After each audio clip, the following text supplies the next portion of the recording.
안녕하십니까? 애청자 여러분. 투데이 오늘은 김인실 대레사입니다. 우리는 가끔 인생의 여정을 열차에 비유하기도 합니다. 자연도 마찬가지일 텐데요. 더위와 우리를 실은 자연의 열차는 어느덧 7월을 넘어 마지막 여름이 기다리고 있는 8월을 향해 열심히 달려가고 있습니다. 계절을 실은 여름의 기차는 꽤나 길 것 같다는 생각이 듭니다. 그렇지만 더욱 더 더워지는 여름 날씨는 언제인가는 달리는 기차의 끝처럼 그 끝이 있을 거라 생각합니다. 아직은 공기 속에 여전히 뜨거움으로 가득 채워져 있지만 그래도 그 더운 계절의 자락에는 언젠가 끝이 있고 다음 계절은 반드시 돌아올 것입니다. 기차가 달려서 어딘가를 지나가듯이 말이죠. 우리의 삶도 마찬가지라 생각됩니다. 고민이나 근심, 걱정이 기차처럼 긴 행렬을 이루어 우리를 감싸고 있지만 언젠가는 마지막에 다다를 것입니다. 그리고 여름이 지나면 가을이 오듯이 그 걱정과 근심 뒤에는 반드시 기쁨도 찾아올 것을 확신합니다.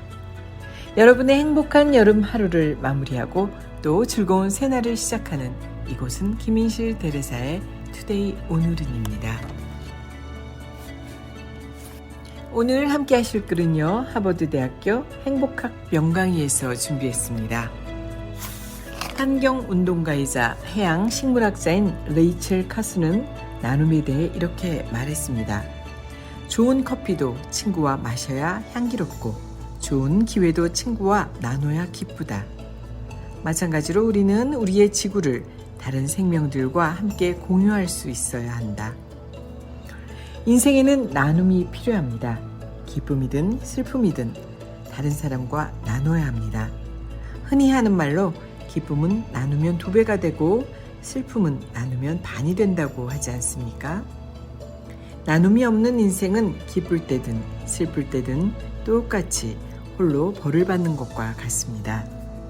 거금을 들여 멋진 집을 지었다고 합시다. 그런데 만약 창문이 한 개도 없다면 어떨까요? 겉보기에 아무리 화려하고 대단해도 그 집을 사려는 사람은 없을 것입니다. 게다가 만약에 집도 감정이 있다면 외롭고 답답하고 고립됐다고 느낄 것입니다. 마찬가지로 인생에도 외부 세계와 공유하는 창문 하나쯤은 있어야 합니다. 그래야 어떠한 상황에 처하든 혼자 좌절하거나 쓰러지지 않고 다시 일어나 행복을 찾을 힘을 얻을 수 있기 때문입니다. 골프를 매우 좋아하는 유대교 신자가 있었습니다. 그런데 안식일날 하필이면 그날따라 골프를 치고 싶어 견딜 수가 없었습니다. 엄격한 유대교의 교리에 따르면 안식일에는 쉬는 것 외에 아무 일도 할 수 없었습니다. 하지만 그는 결국 유혹을 이기지 못하고 딱 9홀만 치고 오겠다는 생각으로 몰래 골프장으로 향했습니다. 안식일이어서 그런지 골프장은 텅 비어 있었습니다. 덕분에 자신이 교리를 위반했다는 사실을 아무도 모를 것이라고 생각한 그는 더욱 신이 나서 골프를 쳤습니다. 그런데 마침 천사가 그 장면을 보고 말았습니다. 화가 난 천사가 신에게 달려가 모든 것을 고했습니다. 신은 안식일을 어긴 그에게 벌을 내리기로 했습니다. 첫 번째, 두 번째 홀은 평소와 비슷한 스코어로 흘러갔습니다. 그런데 세 번 홀부터는 갑자기 굉장한 스코어가 나기 시작했습니다. 마침내 마지막 9번 홀까지 쳤을 때 그는 자신이 골프를 시작한 이래로 가장 좋은 점수를 냈음을 깨달았습니다. 심지어 프로 선수들도 꿈에 그리는 그런 스코어였습니다. 그는 말로 표현할 수 없는 기쁨에 팔짝팔짝 뛰었습니다. 그 모습을 본 천사가 이해할 수 없다는 듯이 신에게 물었습니다. 신이여, 저 사람에게 벌을 내리신다고 하지 않으셨습니까? 그런데 저게 벌입니까? 그러자 신이 웃으며 이렇게 대답했습니다. 물론 벌이지. 그는 생애 최고의 점수를, 그것도 누구나 놀랄 만한 성적을 거두었어. 하지만 안식일 규례를 어기고 몰래 나왔기 때문에 그 사실을 아무에게도 자랑할 수가 없지. 그것만큼 큰 벌이 또 어디 있겠는가. 일상생활에서도 나눔은 매우 중요합니다. 타인과 공감하고 같은 감정을 나눌 때 우리는 비로소 더 넓고 행복한 세계를 만날 수 있습니다. 하지만 홀로 문을 걸어 잠그고 모든 것을 독식하는 사람은 결국 고인물처럼 생활하게 됩니다. 생명의 기운이라고는 전혀 없이 오직 썩어가는 냄새와 우울함만이 가득한 그런 생활 말입니다. 혼자서는 아무리 재미있는 곳에 가도 흥이 나지 않습니다. 노래방에 가도 곁에서 함께 노래를 부르며 박수를 쳐줄 친구가 없으면 재미가 없습니다. 영화를 홀로 보는 것도 좋지만 영화를 보고 난 뒤 함께 이러쿵 저러쿵 감상평을 나눌 일행이 있다면 즐거움은 배가 되는 것입니다.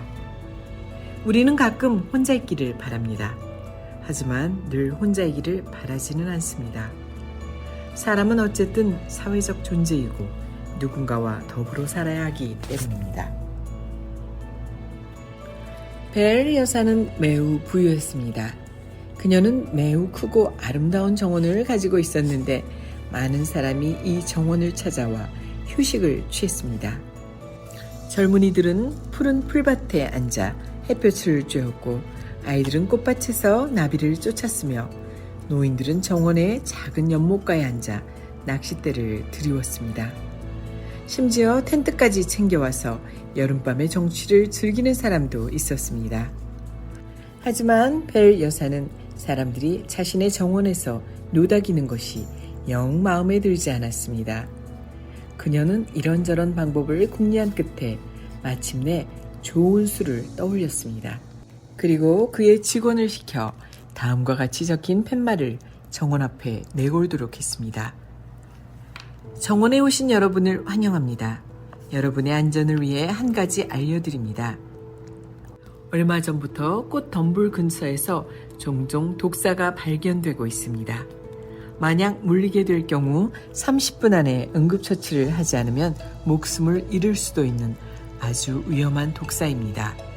참고로 이곳에서 가장 가까운 병원은 차로 50분 거리에 있습니다. 고맙습니다. 효과는 금방 나타났습니다. 정중하면서도 무시무시한 내용이 담긴 팻말을 본 사람들이 정원에 발길을 뚝 끄는 것입니다. 한동안 벨 여사는 인적이 사라진 정원을 내려다보며 매우 만족했습니다. 그런데 사람들이 더 이상 찾아오지 않자 정원에는 조금씩 잡초 덤불이 우거지기 시작했습니다. 그렇게 몇 년이 흘렀습니다. 정원은 어느새 원래의 화사한 모습을 잃고 완전한 숲이 되어버렸습니다. 그리고 벨 여사가 허풍으로 했던 말도 사실이 되었습니다. 숲으로 변한 정원에 독사가 기어다니기 시작한 것입니다. 벨 여사는 홀로 고독하고 외롭게 정원을 지켰습니다. 과거에 그곳을 가득 메웠던 수많은 사람을 조용히 추억하면서 말입니다. 사람은 누구나 마음속에 아름다운 정원이 있습니다. 이 정원을 다른 사람과 가까이 공유하면 여러 사람이 찾아와 그곳에 기쁨의 씨앗을 심어주고 정원을 더욱 윤택하게 만들어줍니다. 이로써 우리 마음의 정원은 영원히 황폐하지 않고 아름다울 수 있습니다. 함께 감정을 공유하고 나눌 사람이 한 사람만 있어도 그 인생은 충분히 행복하다고 말할 수 있는 것입니다. 하버드 대학교의 행복학 강의에서는 나눔의 중요성을 특별히 강조합니다. 또한 나눔이 없으면 어떠한 감정에든 메마르게 되며 어떠한 재물도 결국 그 가치를 잃게 된다고 가르칩니다. 성공은 다른 사람과 나눌 때 비로소 의미를 갖고 기쁨 또한 함께 공유할 때 오래도록 지속할 수 있습니다. 삶 속에서 나눔을 실천하는 것은 기본이라고 합니다. 어떠한 일을 하더라도 또 삶을 살아가는 동안에도 효율이라는 것이 참 중요한데요. 가장 적은 노력이나 시간으로 가장 좋은 결과를 얻는 것, 모든 사람이나 사회가 바라는 것일 것입니다. 우리들의 표정 중에는 크게 나눠보면 웃는 것과 찡그리는 것 두 표정이 있습니다. 그 효과의 효율이 확연히 다르다고 하는데요. 하나는 아주 효율이 높고 다른 하나는 굉장히 낮습니다. 물론 그에 따른 효과도 마찬가지지만 짐작하시듯 효율이 높은 것은 바로 웃는 표정입니다. 사람의 표정을 만드는 건 얼굴의 크고 작은 근육들인데요. 웃을 때 사용하는 근육은 몇 개 안 되지만 찡그릴 때는 많은 근육이 필요하다고 합니다. 그러니까 살아가면서 짓는 표정, 이왕이면 웃음으로 지어보면 어떨까 싶습니다. 물론 그 효과는 말하지 않아도 확연히 다르겠죠.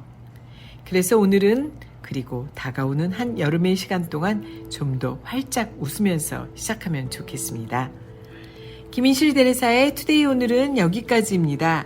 열심히 달려온 이번 한 주 수고 많으셨습니다. 시원한 아이스 커피와 함께 한여름 데이트 어떠신가요? 함께 해주신 여러분 고맙습니다. 다음 주 보다 좋은 내용으로 저는 이곳에서 여러분을 기다리겠습니다. 고맙습니다.